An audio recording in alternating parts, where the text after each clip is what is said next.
Invincible Season 3 is fucking peak, and in this video I'm going to be covering all the shit that happened throughout Season 3 and I'll be giving my review on Season 3. But anyways guys, let's get right into this. The first thing I'm gonna do is summarize the plot of Season 3 and give my thoughts on it.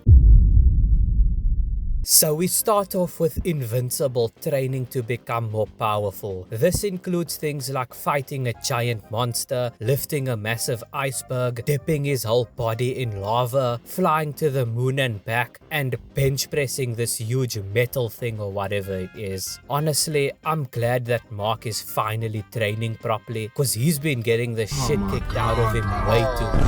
We cut to Dropkick and Fightmaster stealing the Declaration of Independence until Invincible and Rex tries to stop them. However, Rex gets jumped by Multipole because Multipole thinks that Rex killed Kate, who is also Multipole's sister. While Rex is getting jumped, Dropkick and Fightmaster successfully steal the Declaration of Independence. We cut to Debbie's house and Oliver has now grown into a young boy. Now I know that his Thraxan biology causes him to age faster than humans, but I never knew that he would age this fast. Like, that is just shocking to me. And speaking of shocking, many intense geological events start happening across the United States. A recurring villain named Doc Seismic breaks out of prison and is responsible for all these geological events. The Guardians of the Globe tries to stop him, but they all get packed up by the same guy. Even Mark and Eve. I'm starting to think that some of these heroes are frauds, because how do they all get packed up like that? Like, Donald literally states that Mark's speed has increased by 65, his endurance 70, and his strength 138%, and he still gets captured. Later on, the Reanimen frees the Guardians of the Globe and they end up stopping the bad guy. However, Mark finds out that Darkwing and D.A. Sinclair are working for the GDA and he is not happy about that. He then goes on to confront Cecil about it. Cecil then tries to justify why Darkwing and Sinclair working for him is a good thing, but Mark is just not buying it. They proceed to enter the White Room and Cecil decides to pull out some Reanimen. We cut to Alan and Omni-Man talking in prison, and that's the end of episode 1. We cut to the present moment with Cecil and Mark in the White Room. Mark decides to kill all of the Reanimen and says this. Is that all you got? Cecil decides to make the White Room no longer a White Room. Mark flies out of the GDA building and flies to Guardians HQ to tell the rest of the team that Cecil is working with immoral people. A whole fight happens between the Guardians and the Reanimen, and a while later Mark chokes Cecil and says this.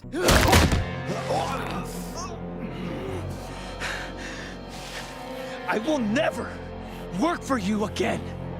We are done. And if you ever come near my family again, I will kill you. Honestly, this conflict between Mark and Cecil is the perfect example of a well-written moral dilemma. Both Mark and Cecil have conflicting philosophies. Mark is an idealist who views the world for what he wants it to be, while Cecil is a utilitarian realist who views the world for what it is. Fast forward again and Ray and Kate are having an argument in Guardians HQ. A while later and the team decides to split up. Monster Girl, Ray, Rex, Robot, and Bulletproof decide that they want to stop working for Cecil and create Teen Team, while Immortal, Kate, Shapesmith, and Black Samson want to continue working for Cecil. We cut to Debbie in a restaurant and it seems like she's on a date with this new guy named Paul. Cecil then tells the Guardians of the Globe that Darkwing will be working for them and the Immortal is happy with that. But anyways, that's the end of episode 2. We cut to a small scene of Multiple in prison, and then we fast forward to Titan and Mr. Leo demanding that Titan breaks Multiple out of prison. Later on, Oliver and Invincible go to Art Rosenbaum to get new superhero costumes. We fast forward to the Mauler twins in a nuclear missile silo as they want to destroy the communications network with their EMP missile, but the Guardians are there to stop them. But anyways, they still end up getting their asses handed to them. Later on, Invincible and Oliver show up to the nuclear missile silo. The Mauler twins press a button which launches a nuke to space. Mark flies up to stop the nuke while Oliver manages to kill both of the Mauler twins. The final scene involves Debbie, Mark and Oliver in their house with a camera spying on them. However, Invincible sees the camera spying on them and destroys it. And that's episode 3. The opening scene is Ray and Rex in a shop chit-chatting about random shit. However, a monster shows up and starts terrorizing the place. We cut to Mark in the Teen Team building with the camera he destroyed last episode. Robot tries to figure out who built the camera but fails to do so. After talking with Teen Team, Invincible thinks that Cecil is the one who set up the camera spying on his family when it is not him, and then he goes on to confront Cecil about this. But then Mark believes that it is not Cecil who did that. Later on, Mark and Atom Eve decide to go on a date together, but then they are interrupted by Dropkick and Fightmaster. Both of them want to convince Mark to go to the future with them and overthrow their king, but Mark isn't interested. Moments later, Dropkick and Fightmaster forcefully take Mark into the future where the world is enslaved and in shambles, and these two want Mark to overthrow their ruler. It turns out that the person behind all this is the Immortal. The Immortal constantly begs Mark to kill him, but Mark refuses. After some fighting, Invincible has had enough and decides to finally kill Immortal. Dropkick and Fightmaster thank Mark for this and end up taking him back to his date with Eve. We cut to Alan locked up in a Viltrumite prison station. However, he decides to break out of prison and free everyone else along with him, while Omni-Man is about to get executed by 2 other Viltrumites in the same prison station that Alan is in. Oh, and don't forget that he also ends up freeing Battle Beast. Alan and Battle Beast then get to the execution room where Omni-Man is in. Battle Beast is happy that he finally gets to fight Viltrumites, while later on, Alan and Omni-Man end up killing one of the Viltrumites, while Battle Beast is stuck in outer space fighting the other Viltrumite. And that's episode 4 wrapped up. We start off with Titan talking to his daughter and taking her to school. We then cut to Multiple successfully breaking himself out of prison, but then moments later he gets captured again. Titan tells Mr. Leo that he failed to break Multiple out of prison. Mr. Leo is not happy about and transforms into a dragon to free Multiple himself. Invincible and Atom Eve tries to stop the dragon, but they end up failing to do so until Machine Head kills Mr. Leo himself, and then the dragon dies. The last scene involves a guy reviving Mr. Leo himself. The episode starts off with a new character named Powerplex, aka Scott Duvall, with Gretchen and Jessica Duvall. Keep in mind that this is taking place during Invincible's fight with Omni-Man, so it's basically a flashback. Moments later, this happens.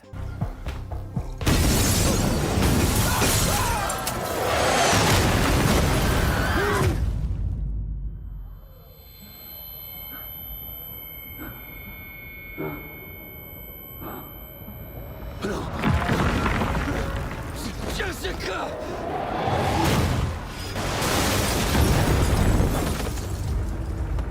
No! Jessica!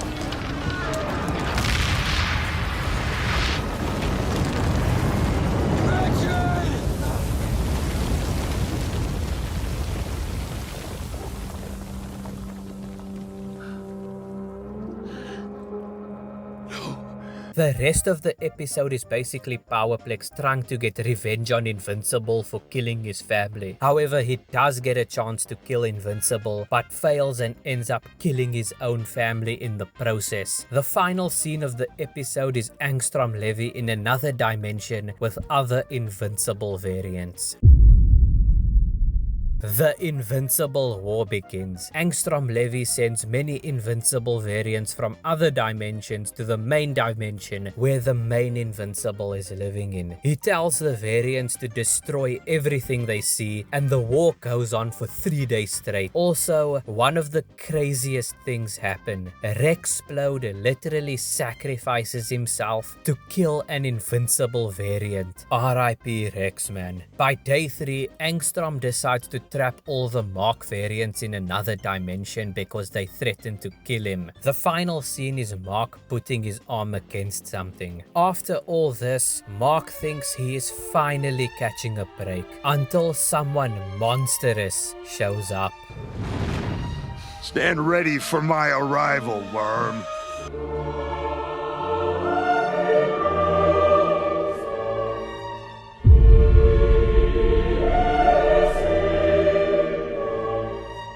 Holy shit, it is finally here. The fight that we have all been waiting for. Invincible and Conquest decide to clash fists and the glass of the buildings literally break. In fact, I'm gonna show you a bunch of clips of all the crazy shit that happens during this fight.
I don't want you to miss this!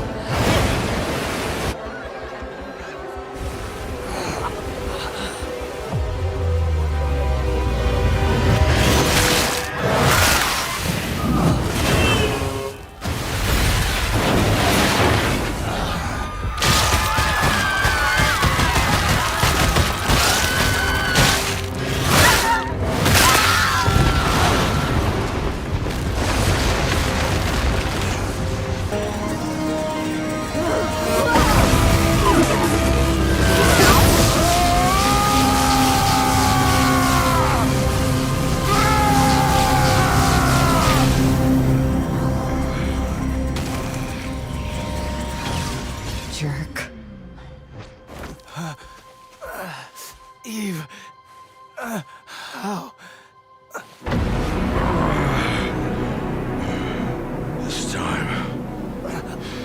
This time I will make sure she's dead. Don't touch her!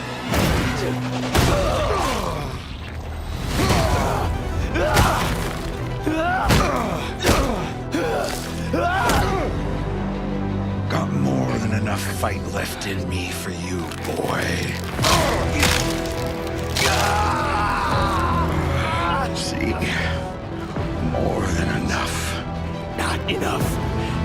Not nearly. Is this what you wanted? You enjoyed yourself? Still having fun? Answer me! I think the good with the bad.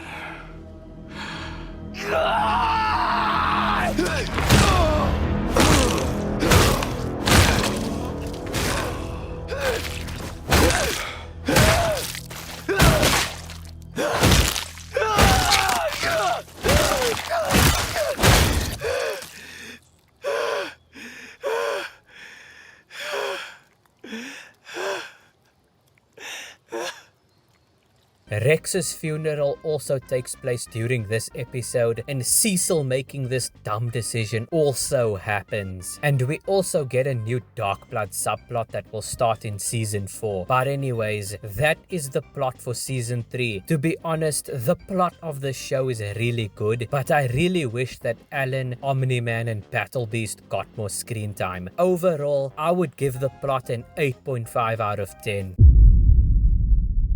The characters in the show are all great, but I definitely have my top 3. My third most favorite character in Invincible is Shapesmith. Like, come on, who can hate someone like Shapesmith? He's just a funny, friendly guy. At second place is Battle Beast. Dude is an absolute badass and an honorable badass too. I love the guy. And coming in at number 1 is Alan the Alien. I absolutely love this guy. Honestly, the best comedic relief in the show. Most of the characters in the show aren't one-dimensional and actually feel like real people. Not to mention that they act very believable given their origins and their personality, meaning that they never act out of character. I give the characters a 9 out of 10. Now, this has to be the worst thing about Invincible. Now, I know that the animation of episode 7 and 8 is good, but the rest of the show has alright animation at best and lazy animation at worst. I can excuse it since they don't have enough time, budget and animators to properly animate the whole show to make it look like Demon Slayer or Arcane. Overall, I give the animation a 7 out of 10. Holy shit, the voice acting in the show is amazing. Steven Yeun as Invincible can't be replaced. He is born for that role. Michael Dorn as the Battle Beast is also really good as well. However, I really wished that they casted someone else as Conquest. Don't get me wrong, Jeffrey Dean Morgan did a fantastic job voicing Conquest, but Ryan Hurst would have been perfect for this role. Overall, I give the voice acting an 8.5 out of 10. But anyways guys, that is all I have for you today in this video. If you did enjoy this video, make sure to like, subscribe with post notifications on, and comment your own video ideas or even comment something positive. But anyways guys, see you all in the next one.